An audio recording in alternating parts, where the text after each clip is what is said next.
This is WWE superstar Drew McIntyre, and you're listening to the WWE Podcast.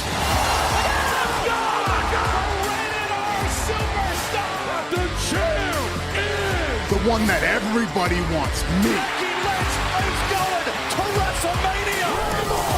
Claymore! Austin 316 says I just whipped your ass. This is my iron. You're going to acknowledge me.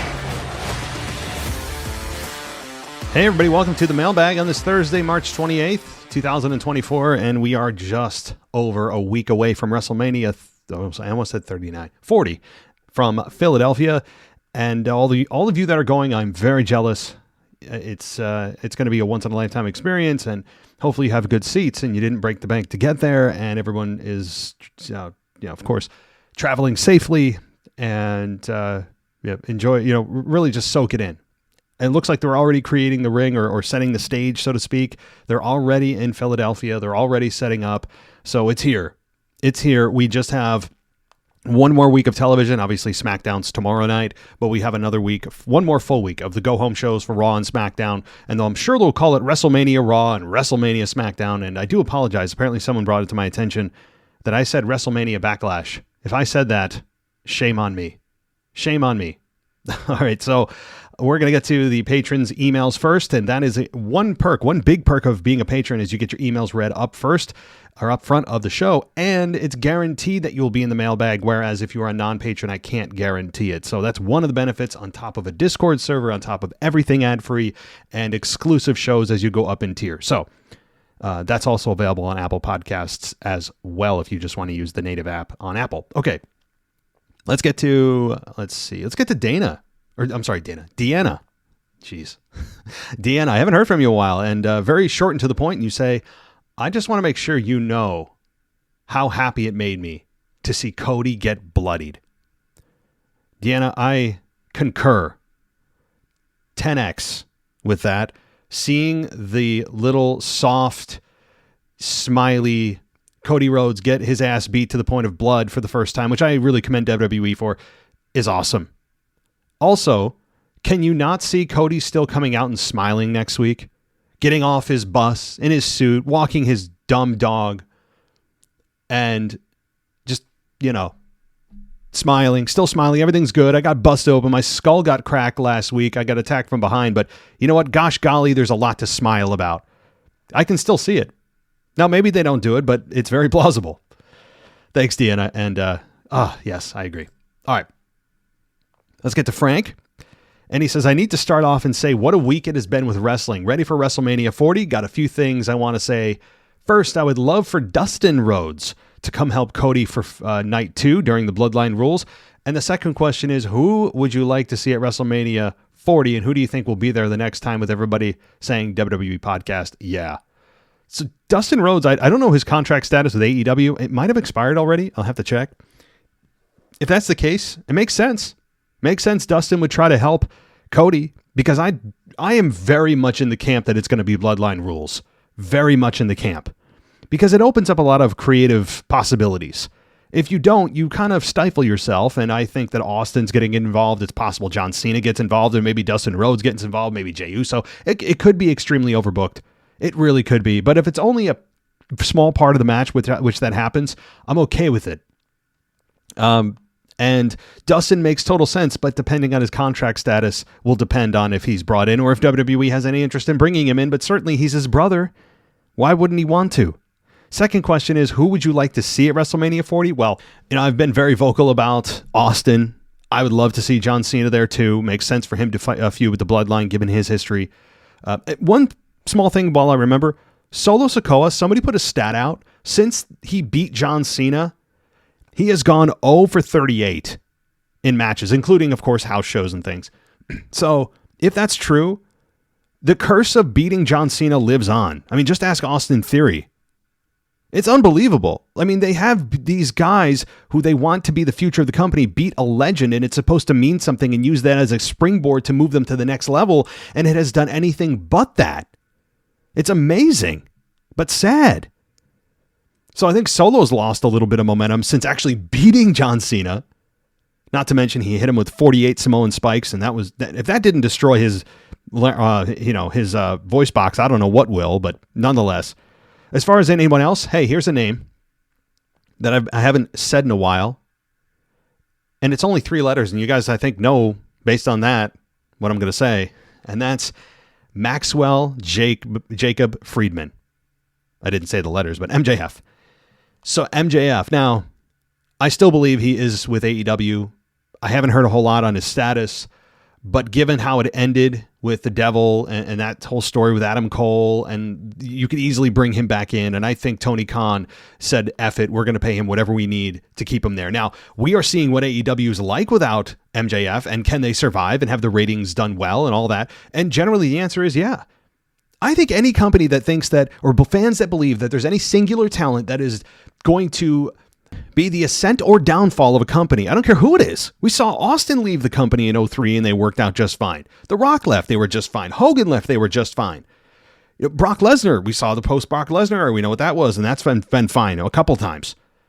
MJF, now it's a smaller company, it's kind of a startup in perspective of WWE, but they have been doing just fine without MJF. Is the product better with MJF? Yes.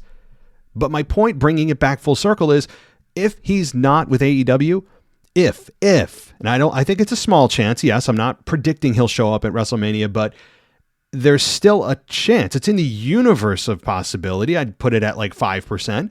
But if he's not with AEW, I think MJF at WrestleMania would be, you talk about a pop. Ooh, I think the fans, my God, it would be deafening.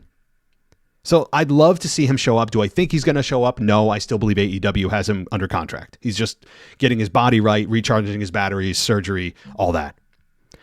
All right. So good stuff, Frank. I know that there's other names out there. Braun Strowman, we haven't seen him in a while, but trust me, there's no movement for Braun Strowman to come back as far as the fans are concerned. There's no push for him to come back there. The fans aren't screaming. There's no hashtags.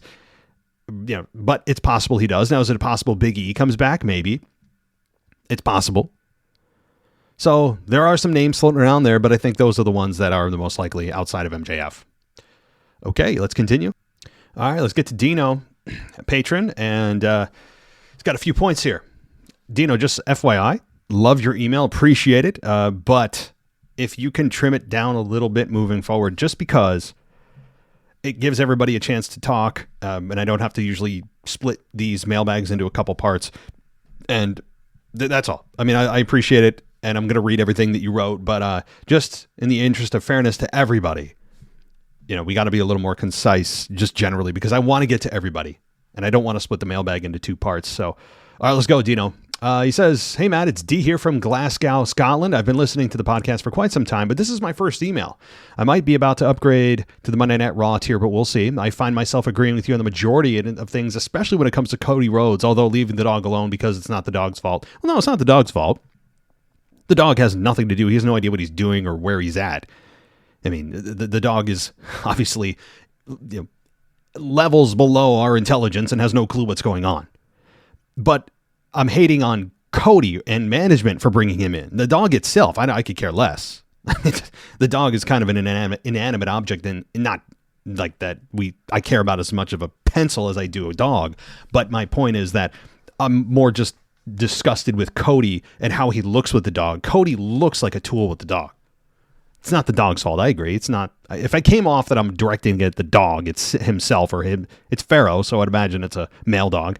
Anyway, I had 5 different points to make today, but I realized the original email was way too long, so I'm splitting it up into 2 different emails. I'm going to make a few points today in the next email in a couple weeks on the next mailbag. Okay, well, so you had 5 points. I already asked you to trim it down, so I can't imagine what your first email looked like. Anyway, let's go. First point, around a month or 2 ago, I had been calling out Alex the French guy on the Discord chat. He must have crapped himself or something as he proceeded to upgrade to the Monday Night Raw tier and stated he would only accept challenges for his European Championship from those who are subscribers to the Monday Night Raw level and above. So he better hope I don't upgrade because that title will be in jeopardy. What you going to do when the D-Maniacs and Scots take your European Championship and run wild on you, brother? Okay, so it looks like we've got a little bit of a competition going on, and you better watch out, Alex. Apparently, D from Glasgow is on your tail. Number 2, I was thinking how cool it would be for us Scots to have a Scottish heel group on the main roster. Now, I haven't thought of a name, But since we know he's a very good heel, I'm thinking Drew is the head of a group with Joe Coffey and Wolfgang from NXT as his backup. I've seen Wolfgang wrestle since his UK days, and I must say I'm impressed. He is very good in the ring. I haven't thought it through entirely, but yeah, just a thought. Let me know what you think. I'm very limited on the NXT knowledge. I do know who Wolfgang is, and I'll take your word for it. I've seen very limited when it comes to tape of him in the ring. But Drew, as the head of a group, generally, I wouldn't do it right now, but it wouldn't hurt as a heel if they're going to continue with him as a heel to have a couple of backup guys. It's not always a formula that needs to be played out. You can have heels that are solo, kind of lone wolf, so to speak. No pun intended. But if you're going to help build new stars, that's what a group is for. A group is created for two reasons. A faction, a group, a team. You create them to do either build new stars to help to feud eventually with one another, or you use it to elevate the main guy to an even higher level. And the groups are usually made and customized to eventually break up. Like the purpose of a group being formed in the first place is to, by design, have them eventually break up and feud with one another. And create single stars. Single stars is where the money is at. It's where the money will always be at.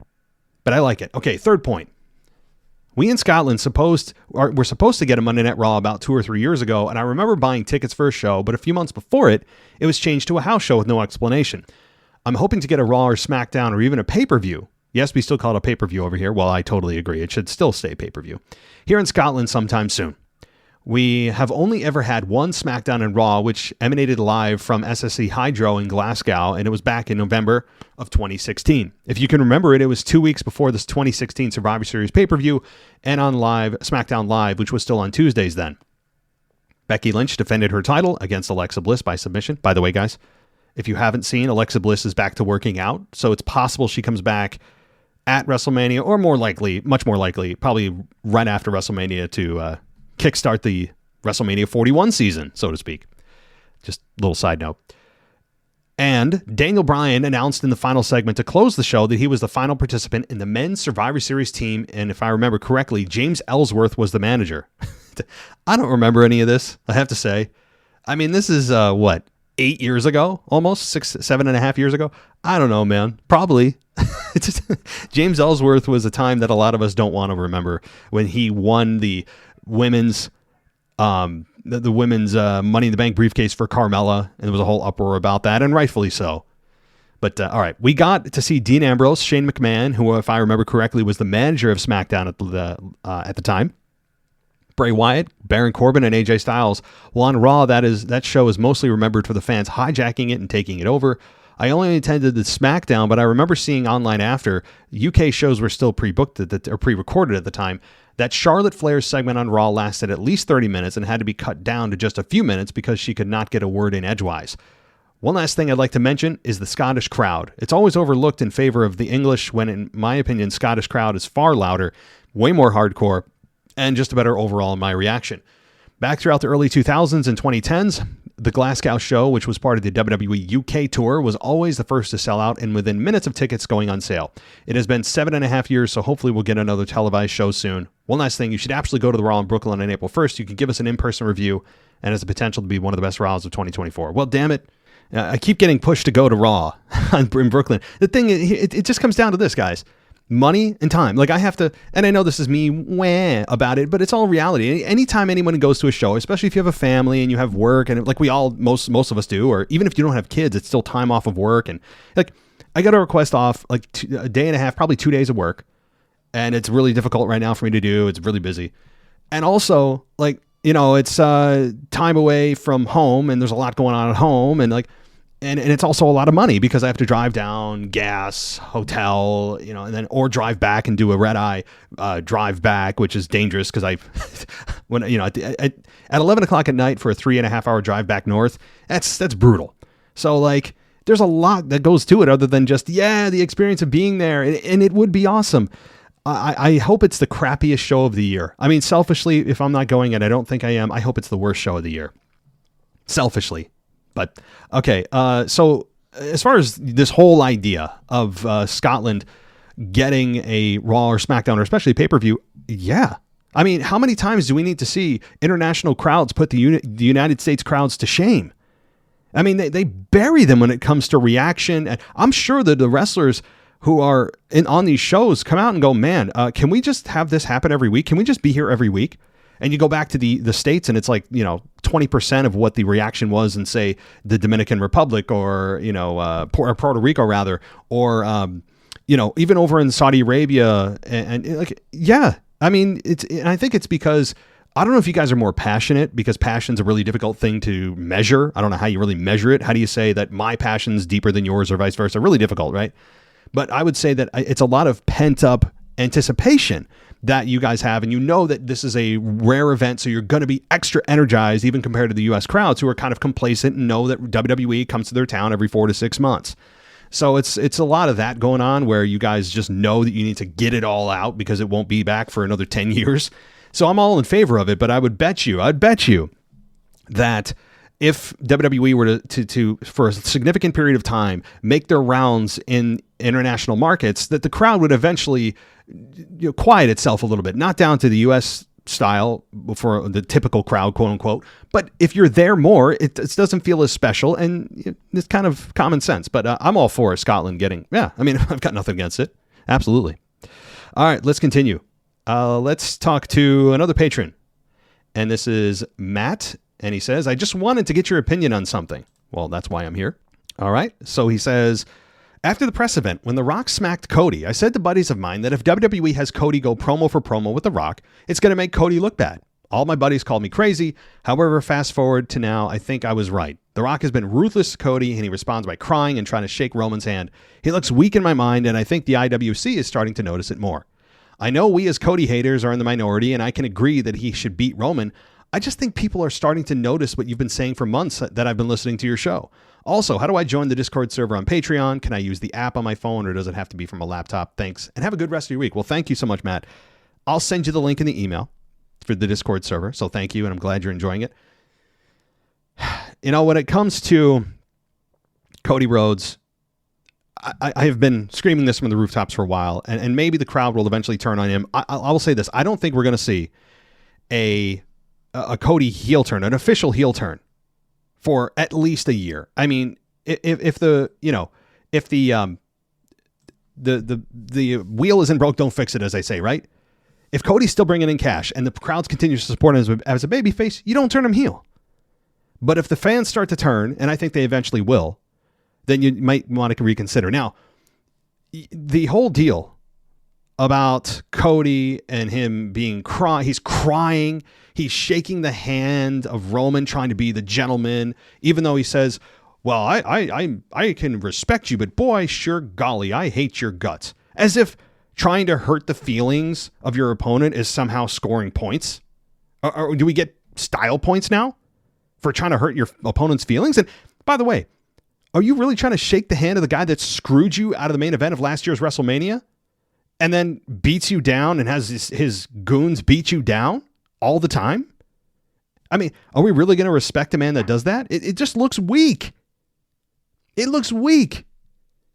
And look, I also know that when it comes to The Rock and Cody, you have two different guys. The crowd continues to support Cody, and I understand why. It's a weird dynamic with Cody. You can respect him, but the fact that he's just this feminine man is part of why I don't like him. And probably at the core, that's what it is. At the core, I think that's what it is. He's a soft, feminine man. The Rock is a man's man. He's a masculine man. That is just a fact. That's just a fact. I don't want to get into toxic masculinity and all that crap. Okay, I'm sure some of you are, that's where he's going. I'm not going there. But I will just say this. Cody has very feminine qualities. Not all his qualities are feminine, but there's several. You want some? He dyes his hair bleach blonde. Okay, how many men are highlighting their hair in 2024? That was a fad that came and went quickly. It's a typically, and there's nothing wrong with it, in and of itself, but that's a feminine quality in 2024. It just is. And it just kind of is really no matter when. I dyed my hair at one point when I had hair. Okay. I dyed that, but that was back when the fad was hot. Cody's 20 years late.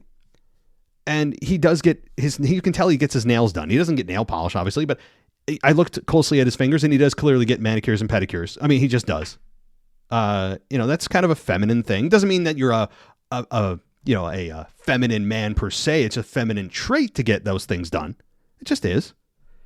And he brings his dog and puts handkerchiefs on his dog. He's always walking around smiling, telling us he's there to make us happy, crying, trying to shake hands. It is very political. It is very much a politician type of personality, but it is also at the essence of this whole problem. I think it's just that Cody's a feminine man. He doesn't have a whole lot of edge to him. He's always trying to make peace.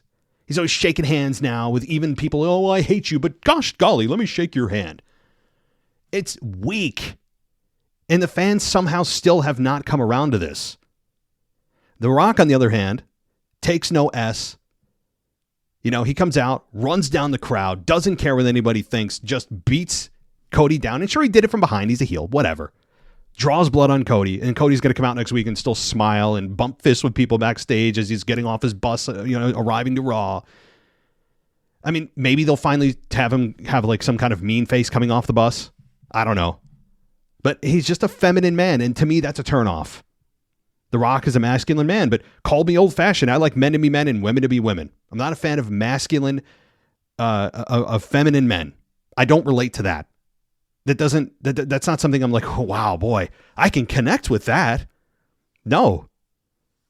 I think at the essence, that's really what it is that Cody's a feminine man. And if that's your deal, cool. For me, it's not. It's just not. It's not something I can connect with and look up to. Thank you. As I go off on a rant, I'll send you that link as we speak. Right now, I'm sending you that link to the Discord server, so look for that. Let's go to James from Toronto. He says, I recently became a patron, and I've loved it so far. I recently bought my tickets for Money in the Bank, and it has me thinking about the potential fallout from the PLE. I have Drew walking out as heavyweight champion, which will lead to a CM Punk and Drew program, which will lead to headline Money in the Bank. I was in Chicago for Survivor Series this past year, and I think it would be fitting to see Punk's return as well as his first match back from injury. Well, hell yeah. It lines up with his injury return schedule. Now, he could return earlier, but that seems to be right now where they're targeting around. I think they're targeting like Charlotte Flair and Punk around the same time. We'll see. I mean, obviously, Charlotte Flair seems to already be ready back for action, so she'll probably be back before Punk is. However, this makes total sense. And also, when it comes to CM Punk in Chicago, it's always a perfect fit. And the fact that it's possible Drew doesn't walk out as champion, well, I would say it's not. It's not even, should not be in the realm of possibility for Drew to walk out losing at WrestleMania. He should not walk out of there without the championship. It would hurt both Drew and it would hurt Seth. Because Drew McIntyre, on a human being level, forget pro wrestling, forget heel babyface, he deserves this moment. He actually deserves it in real life. Now, even beyond that, I think the fans are ready for Seth Rollins to drop the belt. I think they're ready. They're not turning on I keep saying Punk. They're not turning on Seth. But I think that they're looking at this and saying, yeah, hey, 10-month run. If you don't compare it to Roman Reigns, it's a solid, a lengthy run by today's standards. And it's just time for Drew to have that moment, on top of the fact that Drew is very interesting as a heel character right now. And you could have CM Punk maybe have some kind of say in that match. If he's on commentary, somehow, some way he's going to be involved in a non-wrestling capacity by either mouthing off or maybe doing something very light physically. It's possible. Actually, it's likely. Otherwise, why would they even have him out there? So, yeah, absolutely. Punk, when he comes back, though, said he's targeting Drew. And, of course, Seth won't be far behind. This is going to be a little bit of a love triangle, I think, throughout the spring and summer. Thanks, James. Let's talk to another patron, Lupe. He says, well, what can I say? I attended Monday Night Raw here in Chicago, and what a show. The matches were few but entertaining, and we got good storytelling, and the Rock and Punk pops were massive. Honestly, it felt like an Attitude Era Raw. The crowd was wild and loud throughout the entire show. I attended SummerSlam last year, and hate to say it, but this Raw was way more entertaining and fun. Just want to let you know how not boring it was, since I asked you last week if you thought it would be Punk's scheduled. It would be with Punk's scheduled to be there. I remember that, Lupe. You did ask that. And obviously you got the complete opposite show. It did feel very Attitude Era-esque. It felt like big names, big surprise returns. It feels, you know what it feels like? It feels like WrestleMania season, which is exactly what it's been missing over the last I don't know how many years with Vince in charge, how often do we kind of limp into WrestleMania? We just want to get there to get it over with. Very few surprises. And this feels like a Raw that was back in 2000. It does. And it was, I would agree, it was much more, even from a sitting at home perspective, more entertaining than SummerSlam. I would agree. SummerSlam, I remember looking at that going, that was not very good. And so absolutely, I agree with your comparison, and I'm jealous. That may be, and this is sad to say, the last time you see The Rock live in person. I don't mean he's going to die. I mean, just, he's so limited. He's not here for long. And it may be the last time. So every time you see The Rock, or Punk for that matter, soak it in. All right, let's go to Charlie. And he says, Charlie, my friend, just like everybody else, trim it down, please. Please trim down your emails. It makes this such a more fluent show. All right, so everybody, please trim your emails down. If you read it back and it's more than a few minutes, it's too long. Okay? So I really do. It's not to discourage people from sending it in, but just get to your point concisely. It's a better show, and it gives everyone a chance to get on. Okay. He says, "What's up, fellas and lady fellas out there? It's Charlie from Milwaukee. First, let me say I apologize for the email being so long. I wanted to give my opinion on SmackDown review." Okay, so fair. Okay, you were there in person. Fair. No, were you there in person? I don't know. No, you said you are. You are in person. Okay, so you did go. So I'll let it slide on this show. All right, as usual, SmackDown was outstanding. I took my 5-year-old niece, who unfortunately is a Cody Rhodes fan. Personally, I think she does it to make me mad, to her first show, and she was smiling from the moment she walked into the arena. I saw very few kids, not only when I was walking around the arena, but when I got to my seats, as well as which absolutely surprised me. It was definitely the demographic of the 18 to 35-year-old group. That's interesting. Usually you hear, families, it's a mix. Okay. Unfortunately, when I went up to the merchandise stand, not only did they give me a Pharaoh plush, but they also had a photo signed by Cody and his dog as well. I was trying to get people in line not to buy it, but unfortunately it did not work. They had a couple of CM Punk shirts, the new Roman Reigns shirt, LA Knight shirt, Bayley shirt, Cody, Crybaby shirt, which I happily bought. A couple of different Milwaukee-based shirts, but they had one shirt that made me want to jump over the counter, grab them all, throw them in the garbage. They now have put "We Want Cody" on a shirt. Also, they had a Brewers belt, a Packers belt, a Rock belt, an Undisputed Universal Championship belt, and the World Heavyweight belt. Without a doubt, the loudest crowd reactions of the night were for Rey Mysterio, Dominic, Roman Reigns, and Cody. What shocked me was when Bianca came out and the crowd around me was dead silent until the crowd started chanting EST, which was met by my section ending the chant with the word "sucks." Interesting. Also, when Bianca was getting beaten up, people around me, including myself, went nuts. I did get into Cody's entrance, but once it was done, I went right back to reality. What shocked me was what split the crowd for me was Roman and Cody. I heard a couple of "Die Cody, die" chants around my section. I don't like Cody Rhodes' character, but I don't want him to die. That's fair. Yeah, it's a little rough. And the fact that Bianca was getting booed a little bit, and that, you're right, the entrance in itself is an experience, but once you see the man behind the entrance and the music shuts off, I totally agree. You go, oh, that's right. I'm with you. Now, let's see. After they had the two matches after the show, the first one they had was Kofi against Dominic. Unfortunately, I was in the minority of cheering for Dominic. Yeah, you're definitely in the minority there. The second match they had was Gunther against Jey Uso for the Intercontinental Championship. Jimmy and Solo came out after the match. Jimmy beat Jey down, and everyone's favorite knight in shining armor around and future president of the United States, Cody Rhodes, came out to save Jey. Or really to save the day, because that's what they put Cody in it all the time as in a position to do. Before they all sent us home, Cody decided to give away his shoes. My God. Both he and Jey signed the shoes. All in all, not a bad show. I was upset when it got announced that Jade Cargill was fighting this coming Friday. Also, Tiffany Stratton got a nice pop, and Tiffy Time, a chant broke out for that. Anyway, have a good week and happy Easter. # Cody sucks. All right. So thank you. Thank you so much for the detail, Charlie. I appreciate it. And really cool you brought your niece, 5-year-old. So how did it go with the 5-year-old? Because I'm really considering bringing my son to a SmackDown. But, he goes to bed at like 7 o'clock at night. And obviously the show is 8 to 10. How did that work? Are the lights and sounds enough to keep them awake and engaged? It sounds like it. So, all right. So as far, again, hearing the crowd boo in any capacity, Cody Rhodes is always fun.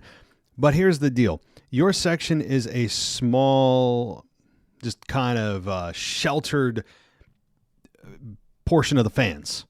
You don't hear them come across on TV. Same with Bianca fans that don't like her.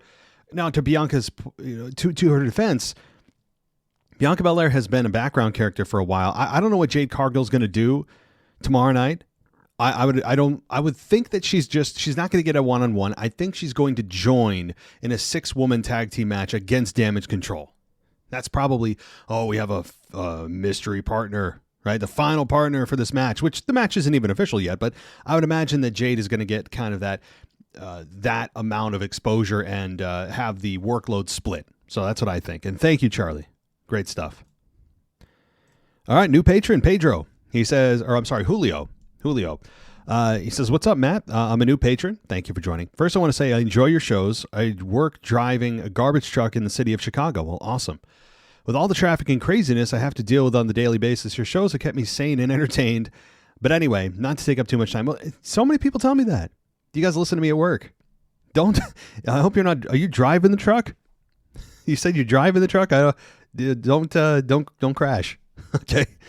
I'm glad we can keep you entertained, though. That's pretty cool. You never know who the hell's listening. I always say that. You never have any idea anywhere in the world who's listening. Most people don't write in. So the people I hear from are just a small representation of the listeners. So, all right, let's move on here let's see. Oh, you had mentioned one time in your show that you think WWE might be listening to your shows because of the things that have occurred as of late. And honestly, I have to agree because there have been a few things I have commented on their Instagram page that have come to fruition. First, when they posted Cody winning at the Rumble and pointing at Roman, I commented on their video saying Roman should make a shirt saying the final boss because that's what he was at the time. But now you have The Rock out here calling himself the final boss. I was like, okay, cool.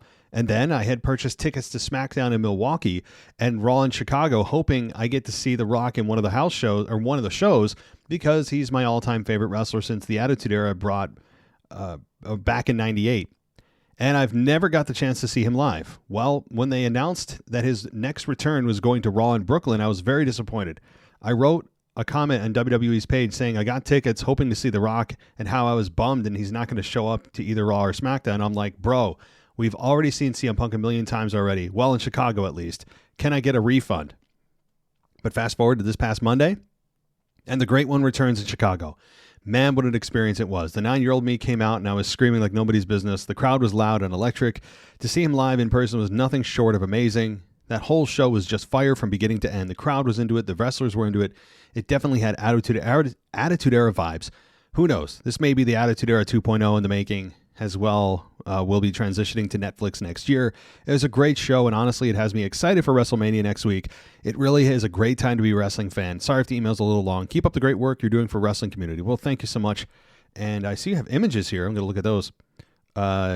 You have images, of the Instagram posts. Okay, cool.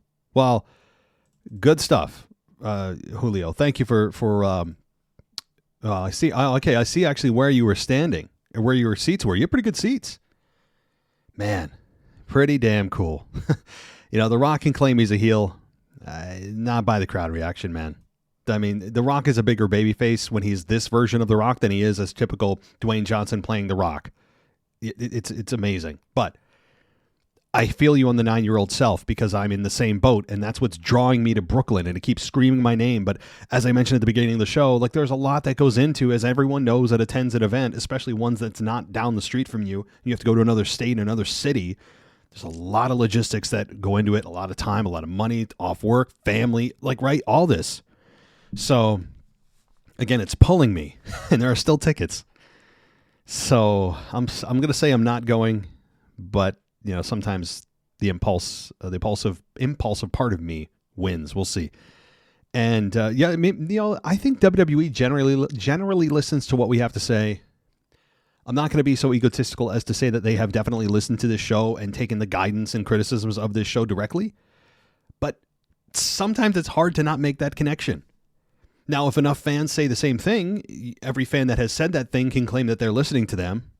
But, who knows? You know that for sure, with how big social media is, WWE executives and wrestlers themselves look at the comments on social media. If they say they don't, they're lying, because they do care, because their job depends on the reaction that they get from fans. That's how they make a living. So you don't think they're going to listen to the people that are controlling their paycheck in a way? Of course they are. So, awesome, Julio. I am jealous. You got your moment. It was electric, and that's what I'm chasing. That's the feeling and the struggle I'm dealing with, too. All right. Let's continue. Let's talk to... I see, Julio, you sent me another email. But I did... yeah, got it. Okay, moving on. So let's talk to another patron, AJ. And then we'll get to DJ Kuzmo after this, and then Callum after that. You're in the hole, Callum. DJ's on deck. Let's talk to AJ. AJ says, been a while since I wrote in last, but I wanted to ask why it feels like Roman is taking a back seat heading into WrestleMania. I didn't watch the Shield days, but every clip I see, it looks like Seth and Dean were the more entertaining ones of the group. When I started watching again a few years ago, he was champ and still didn't feel interesting. During the peak of the Bloodline, Sammy was the interesting one. Am I just missing something with Roman? I'm not a Cody fan at all, but I hope he wins at WrestleMania, because it feels like WWE has given up way too much, to make Roman a star, which I think he is, but they present him like he's a top 5 ever, and I don't see that.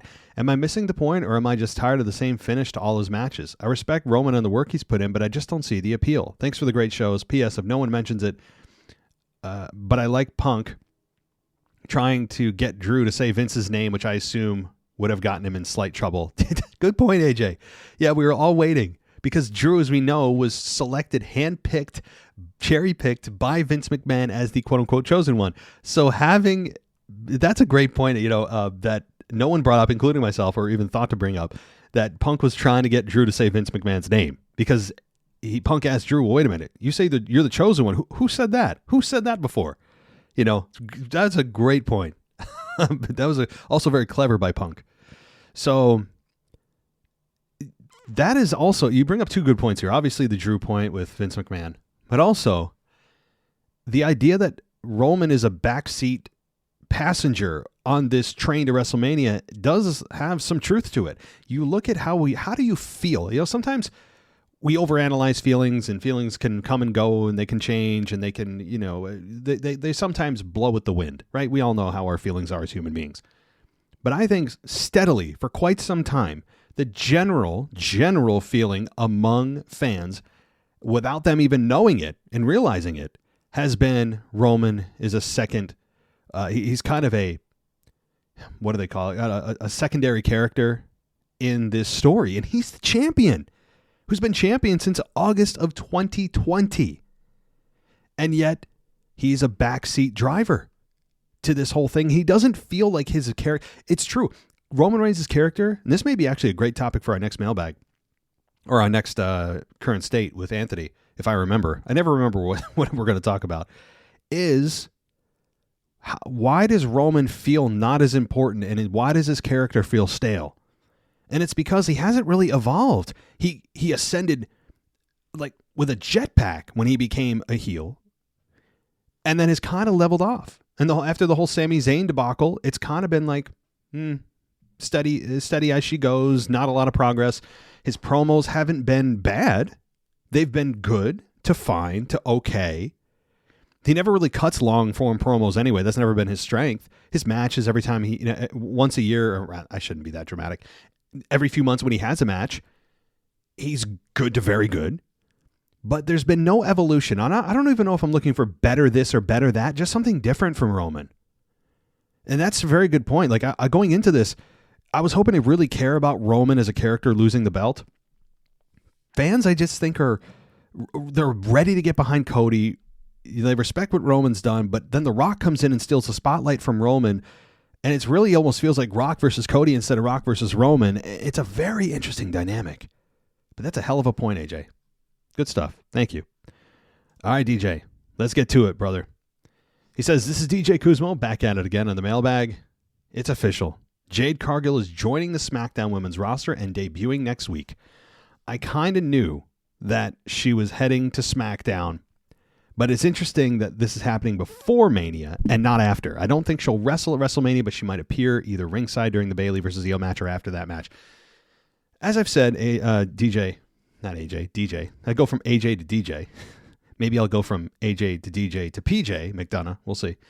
But I think it's still going to be Jade as a tag team partner in a, 3 or 4 woman? I think three women against, it'll be Naomi and not Bayley, because Bayley will be facing Io Sky, but Naomi and Bianca and Jade Cargill versus the 3 members of Damage Control that don't have a match, right?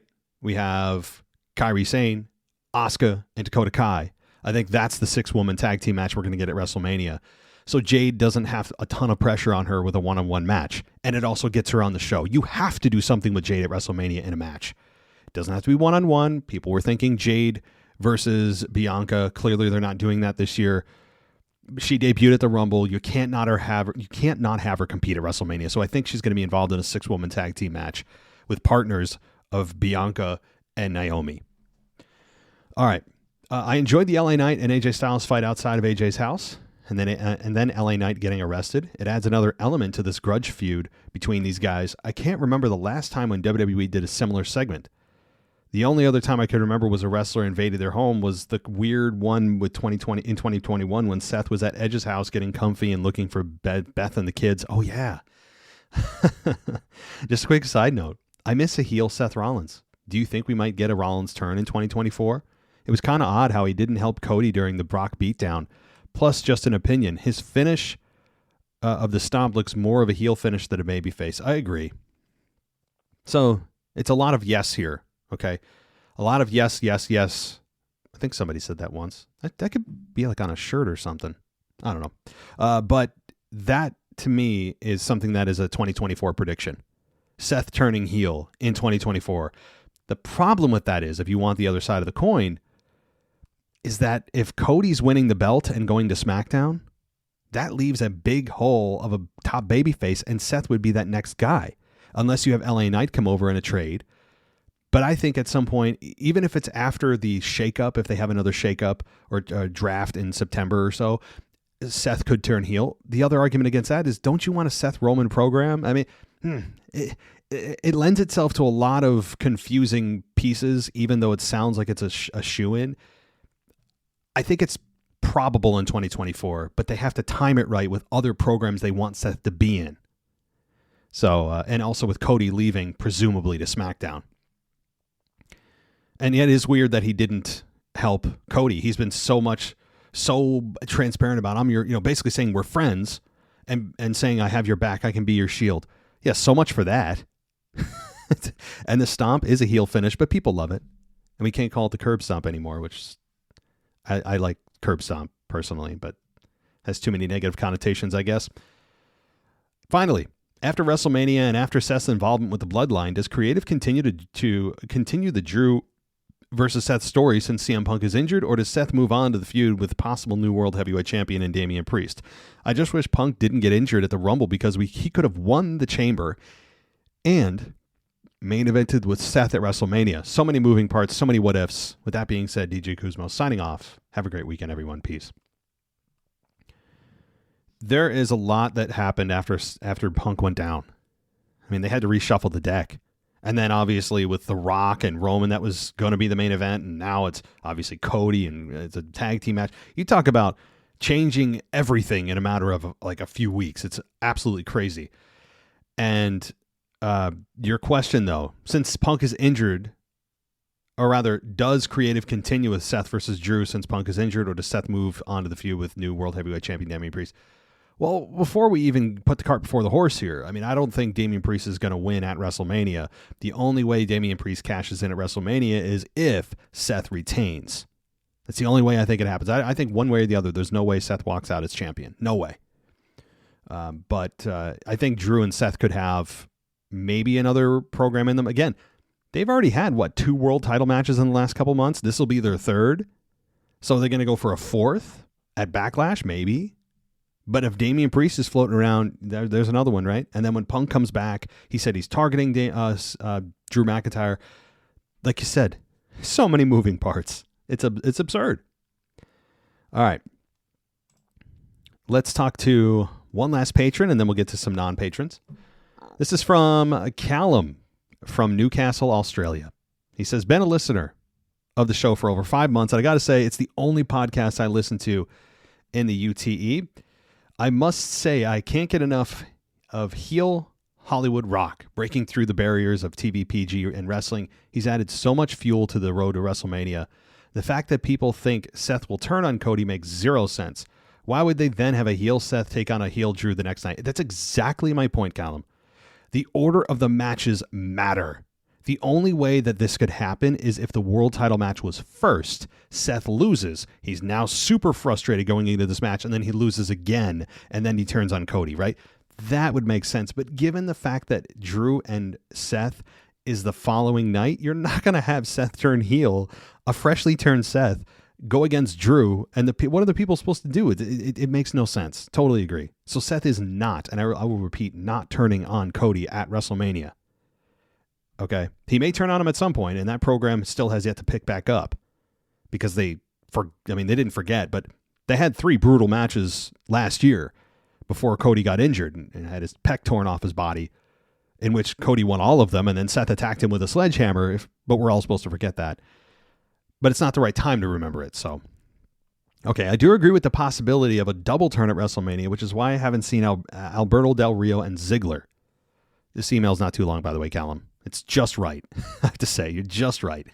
The double turn is possible. The thing is, it's a difficult thing to do. It's not easy because you have to have the timing right. You have to have such confidence in what you believe the fans really want and would go with not just one but 2 guys, right? And it's got to also be executed to perfection to have it happen. That's why you don't see it happen a lot. It's not easy to do. The most famous one that's referred to is at WrestleMania 13 between Bret Hart and Steve Austin.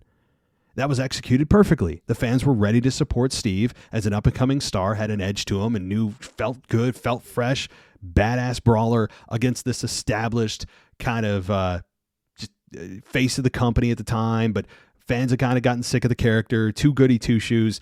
It was the right time to do it, and they executed it to perfection. Again, not predicting that they're going to do a double turn between Seth and Drew at WrestleMania, because also, even if they executed their plan to perfection, did the fans really want it? Do they really want it? So, not easy to do, but it's possible. All right, and finally, I love being a patron. I recommend it to all my friends. Well, I appreciate that. P.S. Meeting LA Knight, Austin Theory, Grayson Waller, Seth Rollins, and Becky Lynch was amazing. I saw that. Great pictures. LA was happy to have a chat in the streets of Perth, shaking our hands and grabbing a selfie. Seth and Becky were reluctant to talk to anyone at the hotel as they were getting in an Uber. Understandable. Grayson and Austin Theory were the nicest blokes ever. Lots of love. Callum from Newcastle. Yeah, you never know who's going to be open to conversation. You never know also what's going on in their personal lives. Maybe they're having a really crappy day. Maybe, Seth and Becky had a fight. That happens. You never know who's going to be in a good mood, be receptive, that kind of thing. But that's awesome. That's a really, really cool thing that you met all those wrestlers in such a short time. It's good stuff. I mean, it's stuff you'll never forget. All right, Callum, thank you. Now let's get to a couple. I believe it's only, let's see how many we got. Let's see here. So let's talk to, I think actually this is a patron, but you didn't mark yourself as a patron. This is Hungry Pup. I believe you are a patron already, but let's go. Howdy. Love your show. We don't always agree, but I enjoy hearing your perspective. Well, that's all that matters. I don't expect everyone to agree with me all the time. Kind of boring, right? I hope that you're sitting there going, man, I wish I could debate him on this topic. He's so wrong about that. I'm not ever going to give you an opinion that's not my own, that's not truthful, just to elicit that reaction. But my opinions should conflict with yours once in a while. Because you know why? Here's a secret. We're 2 different people. Yeah. And that's what's great. And as long as you enjoy listening, that's what matters. Okay. I know you like Pete Dunne and Tyler Bate, and I've heard you call them good wrestlers. I'll ask you then, what makes them good? Pete Dunne uses finger torture, and that makes me cringe. How is that pro wrestling? Well, it's wrestling. You could say it's like partially MMA. I mean, manipulating joints. I mean, have you ever heard of Dean Malenko? He was similar in his style of wrestling, the man of 1,000 holes. It's just a facet of technical wrestling, one that is not often used. Now, I'm not saying he's a good wrestler because he uses finger torture. My point is that his style, which includes finger torture, is, number one, unique. You know, when you hear finger torture, you think of Pete Dunne now, or Butch. You think of him. So he's automatically differentiating himself for other wrestlers. That's good. And it's not often used. Technical wrestling, in chain wrestling more specifically, is a lost art form today, where it's all flip, flop, fly. How fast can we go? How many spots can we do? How many finishes can we kick out of? It's just a representation of the style that he has in the ring that I like and why I think it's good. Okay.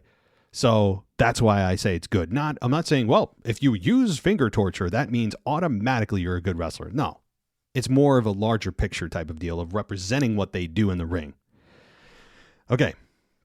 You said, I think they're boring and I hope they lose on Raw. I mean, they don't have exactly the greatest character depth. I'll give you that. My argument is that their matches are boring because entrances, moves, charisma, and lack of humor.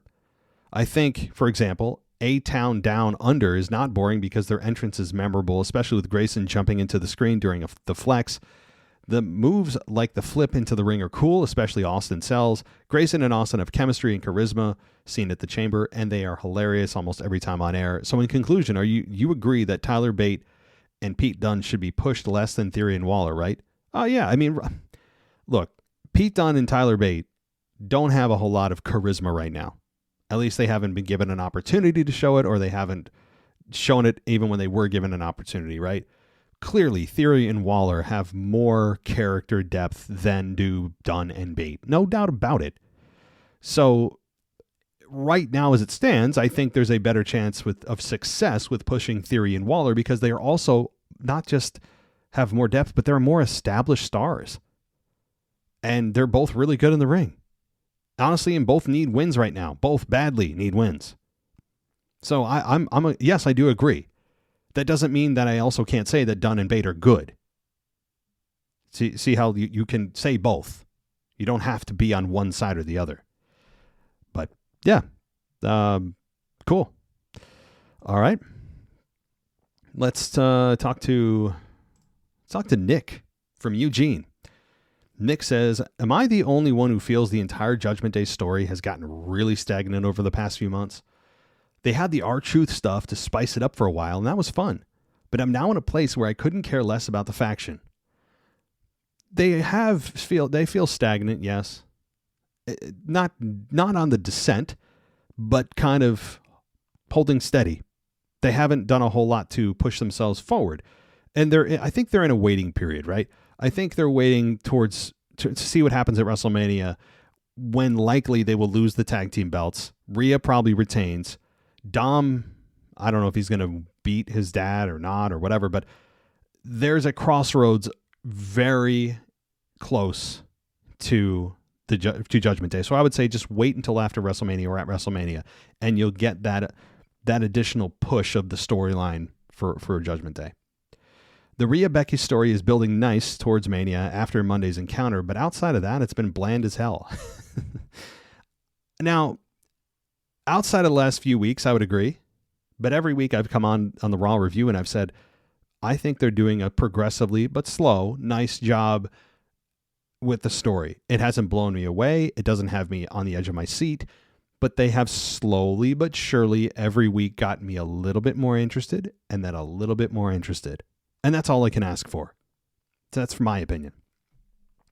I'm hopeful that Finn and Damian losing the tag belts at Mania will start the next evolution of the group in one way or another. And I think actually it may be somewhat smart of creative to let the dust settle on the Bloodline Cody stuff before making any other changes with Judgment Day. Up until this week, I was under the hope and belief that Damian might cash in on the IC title, pinning Sammy. Now with the continued involvement of Chad Gable, I don't think it makes sense. I think any other major story turn at Mania would just get swallowed up by the bloodline. So whatever happens with Judgment Day will start to roll out beginning on the Raw after Mania. Yeah, I agree with that. Totally agree. I mean, not everything. See, even I get caught up in this. I think sometimes we look at WrestleMania as everything we think that should happen in one night. You know, and I'm guilty of it too because it's such a big event. It's hyped. It's also the 40th one, so it's even bigger. And I think we need to take a step back and realize there's a whole nother life and a whole nother start on the backside of WrestleMania, starting with the Raw after Mania. So I think we need to have perspective of that. Not sure if a babyface turn for anyone is in the cards, but after Rhea retains and the tag titles are gone, there's plenty of mommy's not happy story that can develop. Yes, that's exactly right. That's kind of what I was also getting at too, with the tag titles likely being lost. Rhea's definitely going to retain. How does she deal with the Judgment Day? What's her, what she's going to criticize them. There's a lot that they could do. A lot. And I think you're going to start. It's, again, not all happen in one night, and it shouldn't. But you'll start to see cracks in the foundation of the Judgment Day. Starting at the Raw after Mania. Thanks, Nick. And this is not it's an email, but it's a picture from Andrew about tagging the photo of your daughter and I and yourself. So very cool. Oh, wait a minute. Your daughter's got the Claim Your Kingdom shirt on. Oh my God. Lock her, put her in a dog cage until she converts, just lock her up, to have the authorities take her away. You've got a Cody Rhodes shirt on, which, hey, yeah, at least yours is kind of cool. It's his logo with flames on it.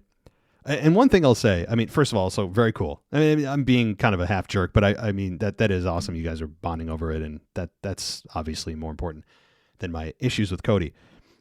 He calls himself the American Nightmare. No one's ever even asked why. I know it's a play in your dad's dream. I'm the American Dream. Well, I'm the Nightmare. You're not the opposite of your dad. How are you a nightmare, by the way? Other than the fact that your babyface character is a nightmare, so maybe that's kind of apropos in a way that he didn't anticipate, But how exactly is he the American Nightmare? In what way? Has anyone ever asked him that? What do you mean by the American Nightmare? Why are you a nightmare? Tell me. It's a serious question. Other than it just being a catchy little play on words of his dad's gimmick, what exactly are you? How are you the American Nightmare? It's so many questions. So many questions. All right, let's move on. And our next email comes to us from, let's see here. It is Tom from Vancouver. He says, just a quick message. The line about, quote, your favorite Stan from McIntyre on Raw was Eminem's song Stan. It is a very deep and disturbing song about an obsessed fan. Give a listen and understand how it ties perfectly in with what McIntyre is saying about Punk. Okay, I believe you. I didn't really follow Eminem past his initial burst onto the scene with, the real Slim Shady. Maybe, what was the one about the closet? I remember that one. What was the movie in The Mile, not The Green Mile or something? Like, after that, I didn't really pay much attention. So that one I don't remember. Okay. Rhodes' family beating the Shield was at Battleground 2013, which saw Cody and Goldust with Dusty at ringside beating the Shield and the Authority. Thank you. I appreciate that. Also wanted to ask a question. In your rants, you speak at length about details being omitted and glaring oversights, like how it should be a common ground for there to be nobody ringside in Roman's match, but you also go into great detail about fantasy stories and Attitude Era rehashes. So on my question, what is more important? Do you think every detail and plot holes being accurate, or building a fantasy that makes fans invest and believe anything is possible? Thanks, Tom. Here's the thing. There's never, to me, a blanket rule that always applies every time, no matter what. But in a match like WrestleMania, if it's one-on-one, I generally like no interference. Okay, I generally think it's a bad idea to have any funky finishes at WrestleMania because I think it kind of devalues what WrestleMania is about. And I like logical booking. I don't like big plot holes. And I don't know how no one has yet petitioned any of Roman's opponents up from August 2020, when Roman won it, to now petitioning any management of saying, hey, Roman has a hell of a pattern of getting his bloodline involved to retain the title, and we all see it. It's on camera. Can we make sure that doesn't happen? Can you bar them from ringside, please? No one's ever said that, to my knowledge. No one's. It's just so glaringly obvious that, and kind of stupid when you have talent who just never petition management to do that. And it should just also go without saying, if this is a simulated sport, that there should be no interference, but it's pro wrestling. Now, that's where your other question comes in. Well, what about fantasy and, making fans believe anything's possible? Well, yeah, you can't have, that's why I'm saying this can't be a hard and fast rule all the time, because it's pro wrestling and the unpredictability does make it a lot of fun, but the predictable finish of having people interfere is not predictable anymore, or unpredictable anymore. It's just the way Roman has been retaining. But Attitude Era finishes, I'm not rehashing a lot of Attitude Era finishes. I'm just presenting finishes in the past that I think correlate to now and could benefit stories right now. I think that when it comes down to this, specifically this match with Roman and with Rhodes, I think that they're probably going to go with a bloodline match, a bloodline rules match, because of the rumors of Austin, which are all over the place on credible websites, with John Cena possibly getting involved. There's so many other things that could happen in that match towards the finish. It does warrant a lot of fun moments in that match. So we'll see if those come to fruition. You can kind of have your cake and eat it too if you do it in a way that doesn't taint the victory that Cody Rhodes should have, where it's not like he needed help. It's just they needed to even the playing ground. And when things are even, Cody was the better man that night. All right. Final email. King Scully. He says, I've come to the conclusion that the tag team main event match at WrestleMania is going to be at least 40 minutes long. You were right. The entrances are going to take ages. Roman's entrance on SmackDown this week was roughly 3 minutes and 20 seconds. Cody's wasn't far off. I simply love The Rock's new mixed theme song. The entrance is epic, but we know his entrance is too long, or as long as well. Not to mention Seth. Add the extra time because it's WrestleMania. We could be looking at 15 minutes alone just for the entrances. I totally think that that's plausible. Yes, that's not a over-dramatic analysis or prediction. That's very plausible. Yes, 15 minutes alone could be the entrances, guys. As good as this past week's Raw was, there were some things that crossed my mind as the show went on. The commentators and fans asked what The Rock whispered to Cody. It was easily lip-read on my part. He said, "Tonight, I'm going to make you bleed." Simple. He did just that. Okay, yeah, I've heard that a couple times, and it seems that makes total sense. I love it. The ending was absolutely brilliant. I can't remember the last time a heel whooped a babyface like that, and he did it while talking trash and hitting him with the trash can in corporate-style Rock fashion. Reminded me when he gave Mankind a beating. Yeah, I didn't even think of that. Good analogy there. I like that. The Cena Stone Cold Lori made it obvious that my WrestleMania prediction that I sent in the mailbag a couple of weeks ago looks likely. If you remember it, it's similar to the one you mentioned on the Raw review this past week. I absolutely believe Cena and Austin are going to get involved in this match if it's bloodline rules. Where was his Shield Seth? He got a Claymore 5 minutes before that happened, plus Jay just celebrated in the ring, leaving Cody to get destroyed. Yeah, again, this could lead to future tension between Seth and Cody, absolutely. Not at WrestleMania, but post-Mania. Ricochet really got extra loving from Pat and Cole. It was like JR was with Stone Cold. Acting like they'd never seen a reverse Hurricane Rana before or a Canadian Destroyer. Give JD some credit too. He made them look amazing. Plus, why was he looking bad at shadowboxing before the match? Does Ricochet even throw a punch? Yeah, that's actually a good point. Yeah, what's he doing shadowboxing like he's getting ready for the match when in fact he never throws a punch ever? It's a good point. He never throws a punch. It's usually a forearm and then some flip-flop and fly maneuver. It's pretty funny. But they really, you know what? I want to criticize them for trying to put over him in such a overdramatic fashion, putting over Ricochet when they've seen him perform hundreds of times. But I also appreciate what the effort is and what the goal is to get over the talent. And telling us also that Ricochet's 3-0 over the last few weeks. That's important. Even if it is a minute amount of momentum, it's something for Ricochet to hang on to. So you know what? It was a little bit over the top for somebody like Ricochet, but I appreciate the effort, and I also agree with the goal that they're trying to achieve. So, alrighty.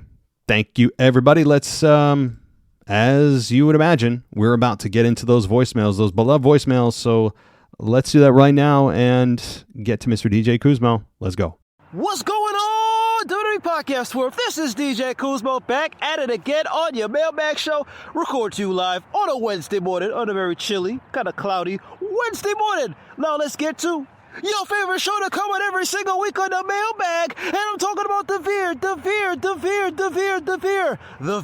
my hard report. Now, The Veer, my hard report took place this past Monday night on Monday Night Raw, live from Chicago, Illinois. And we did get an appearances of CM Punk and The Rock and Cody Rhodes and Drew McIntyre and Jey Uso and all the hosts of one of the best rosters on Monday Night Raw.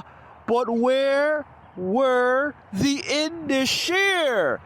Back again, a no-show, a complete no-show after back-to-back weeks of matches from the Indus-Sheer of my guy, Veer Mahan, Saga, and of course the modern-day Maharaja Jinder Mahal. Still no Indus-Sheer.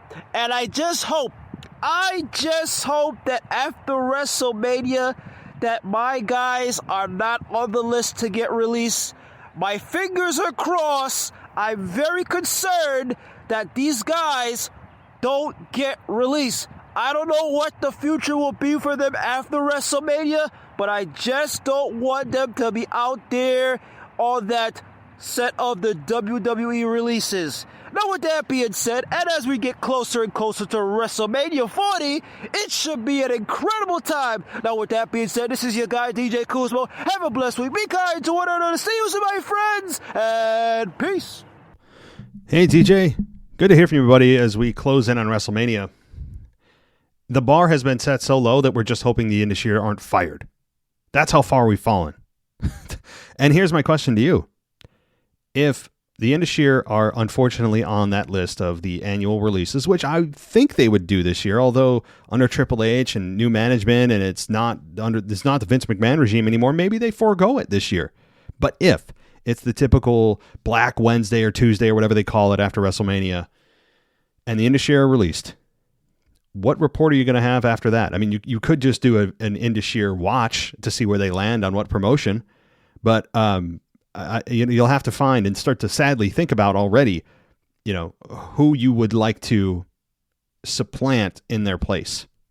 Who would you choose, or whom, how many people, team, single, women, men, in the place of or in the event that the Indus-Sheer are released?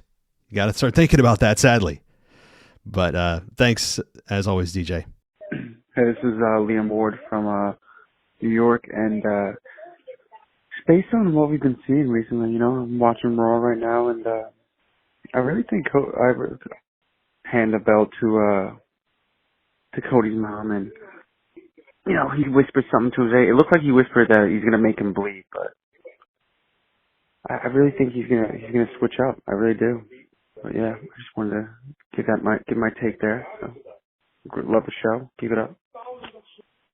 Hey, Liam. Yeah, so it does seem to be landing on the I'm going to make you bleed. That, again, I'm not disputing that. That makes total sense. And it's a promise that would come from The Rock right now. And he followed through on that promise in a big way. Loved it. Absolutely loved it. And, I do. Very curious how The Rock is going to interject himself with Cody's mom at WrestleMania. Maybe he does follow through on that promise too. My thought is that The Rock beats Cody right now, or beats whoever. Maybe he pins Seth Rollins or whatever. Maybe Cody is pinned. And then he goes to fulfill his promise, and, maybe Cody fights back and puts The Rock's blood on his belt and gives that to his mom. Maybe The Rock bleeds. That's also very possible. I think that there's so many ways that they could go, guys. Like, this is a crazy WrestleMania when you think about it. It's bigger than any other year I can in recent memory, star power wise. Just a stacked roster with stars that have come up over the last 5 years, stars that continue to evolve. We have a world championship now. Roman Reigns isn't the only champion after a year and a half of that. So there's a lot to look forward to. New stars, big returns. This is going to be a hell of a WrestleMania, on top of the fact that it seems that they are really pushing the boundaries of what PG is now. It's like PG+. So, thanks, Liam. At the French guy here, your current European champion. I've been looking into Drew McIntyre saying, Seth, you are not worthy of this title. As I recall, last week I said on the show, Drew, I'm talking to you, Drew, if you are listening to this podcast, say at one point on social media during a match, if you can, Seth, you are not worthy of this title. He did not say so during the past week on social media or on Raw, but I have good hope that this is the case, especially with Roman Reigns addressing Cody Rhodes, kissing babies, being a politician, because I can understand that it's a common criticism, but it is very particular of this podcast. I don't listen to other podcasts actually, but this is really hinting for maybe some wrestlers saying or listening to the podcast. If you are, it's a pleasure to hear from you. No, not to hear, but to have you have listeners as well. And yeah, true, I am not convinced. I'm 50% convinced that some of the wrestlers are listening to this podcast, Drew McIntyre as well. Maybe 55% because he has this voice on the show in the beginning of the show. And yeah, maybe this more probability of him listening to the podcast. Yeah, and that's all for me for this part of the podcast. And Drew, if you are listening, Seth, say at one point, Seth, you are not worthy of this title. You can say during a match, I will pay close attention until WrestleMania and even after. I don't think after if you'll win the title, because I think you will win the title. But I think that he is listening. You are, Drew, listening to the podcast. Maybe I'm just dreaming, but let's throw once again the bottle on the sea, to the sea. Drew, I also will be at Backlash. So you will be at Backlash, and I will see you say, Seth, you are not worthy of this title. But when you win the title, I will say you another magic word to say until you say, because I know you're listening. Maybe not, but that's a funny thing. That's a funny bottle to throw at the sea. Bye, guys. Have a nice week. Hey, Alex, thanks for calling in. I do, and I am paying attention as well on Raw to see if he says it. You know, even if he doesn't mean he's not listening. You know, I don't think that's a definitive way to find out. I mean, he also probably is sitting there going, I'm not taking orders from fans. What do I owe them? But why do I owe anybody anything? He's a heel right now too, so like he's extra incentivized to not do what we want, you know, and he's doing a pretty good job of that. So again, I'm not going to depend on that to determine whether or not he listens. I will say that I think, based on the name of our show, based on that Drew knows our show exists. I mean, you hear him at the beginning of the show. I paid him to do it. Who cares? He knows we exist, right? And you know, I think that there are wrestlers who probably listen. I think there are.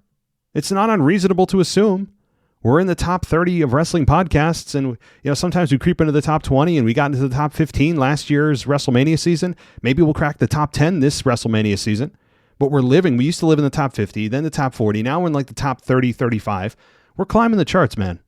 So I think that as you get bigger and higher, that draws more attention naturally, and it's possible. I don't think everyone, there are big names maybe that, or when I say big names, I mean, like, I don't think The Rock's listening. You know, I don't think, like CM Punk said, he listens. But I think that I'm sure we've gotten some listens for sure. Absolutely. But it's, I mean, we'll never know for sure, but I will be, you know, keeping an ear out for that line on Raw. But if he doesn't say it, I wouldn't get too disappointed, because maybe he still listens and he just isn't doing what we want, which he says he has no obligation to. So, all right, let's get to our final voicemail, and we'll sign off for the night. Hey, it's Kyle from Baltimore. So I wanted to talk about this whole Rhea Ripley thing and I heard you talk about the whole thing about her sex appeal. So that, and Becky talked about it as well. Her interview, try to hype up her match with Rhea at WrestleMania. I don't really care about Rhea Ripley's body. I never care about these women, the women, how they look. I've always had an issue, not an issue, but I just never care what these people look like. Even as a 13-year-old, when I really became a wrestling fan, like when I was 13. And I didn't care about these women. And sure, they were hot because I'm a guy. Of course, I would think so, but they weren't doing anything interesting on television. They were just showing their body, but they just never wrestled, and they had 5-second matches, which was how it was at that time. You know, was it the moment that I felt I took women's wrestling interesting and more seriously was when AJ Lee and Paige had their feud in 2014, or just AJ Lee as a whole with her whole character arc in 2012 that got me invested into a woman at that time. And then it just evolved in that time period with AJ Lee and Paige in 2014. And then when it hit 2015, forget about it. I was a women's division fan for life at that point with Becky and Charlotte and Sasha and Bayley and so on and so forth. Year after that, year after year, with women debuting like Alexa and Carmella and Bianca and people from NXT and Ember Moon, and that's what I've been into the women's wrestling in 2015. It was it started off small, but it birthed into something. It's fascinating to watch the women wrestle and tell stories and creating their characters, and they care about and they worry about the way they look. I mean, for God's sakes, Becky calls herself the man. So it's like, it makes the women now are great for what they're doing. And what Rhea Ripley is doing is kind of going backwards where it shouldn't be. She's calling herself mommy. She's saying mommy's always on top. That's such a sexual term to use. Saying the word mommy on live television is such a sexual thing to say on live television. I don't know why she's calling herself that.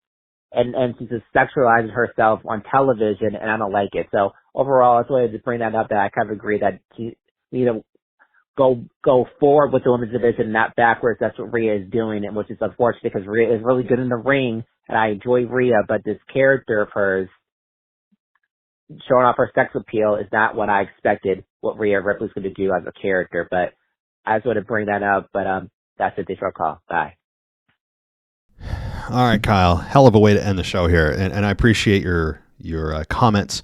And I know I have a lot of people who don't agree with me and feel like I'm some kind of, I'm directing women how to act, that I feel they should be in, some kind of, like a potato sack, basically, right? And they shouldn't be doing anything that shows off their body. No.